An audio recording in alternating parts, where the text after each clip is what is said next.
বৃহস্পতিবার করে skating class থাকে ত্রিশের, তাই না আমার ফার্স্টে মার্কেটে যাওয়া হয় না। তো এই থার্সডেতে কিন্তু ওর স্কেটিং ক্লাসটা বন্ধ ছিল। তো মনে মনে ভাবছিলাম একটা থার্সডেতেও যদি স্কেটিং ক্লাসটা বন্ধ থাকে আমি একটু মার্কেটে যেতে পারি। তো এই থার্সডেতে যেহেতু বৃষ্টি হয়েছে তাই ক্লাস বন্ধ, আর আমিও চলে গেছিলাম মার্কেটে। আর আমি ত্রিশ আর তানিশকে সুপ্রিয়র কাছে রেখে গেছিলাম। থার্সডে মার্কেটে কিন্তু খুব ভালো ফল পাওয়া যায় জানো তো, আর খুব ফ্রেশ সবজিও পাওয়া যায়, আর শাক কিন্তু দারুণ পাওয়া যায়। আমি এই মার্কেটে গেলেই এই শাক আর ফলটা কিন্তু আমি অবশ্যই কিনি জানো তো।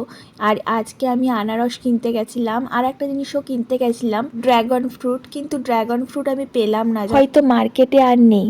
তাই দেখে না আমার খুব কষ্ট হলো, ভাবলাম ওটার জন্যই মেনলি। আর কি আর করা যাবে, এই মার্কেটটা করে না আমার ভীষণ ভালো লাগে। সারাদিনকার হেকটিক থেকে বা সারা সপ্তাহের হেকটিক শিডিউল থেকে একটা মুক্তির উপায় এই মার্কেট। তাই মাঝে মাঝেই না আমি এই মার্কেটে চলে যাই। আর আজকে যাওয়ার সময় দেখেছিলাম ফ্রিজে একদম ডিম নেই, তাই আসার সময় এক ট্রে ডিম আমাদের বাড়ির নিচেরই একটা মুদিখানার দোকান থেকে নিয়ে নিয়েছি। বেশ অনেক কদিন চলে যাবে এই ডিমে।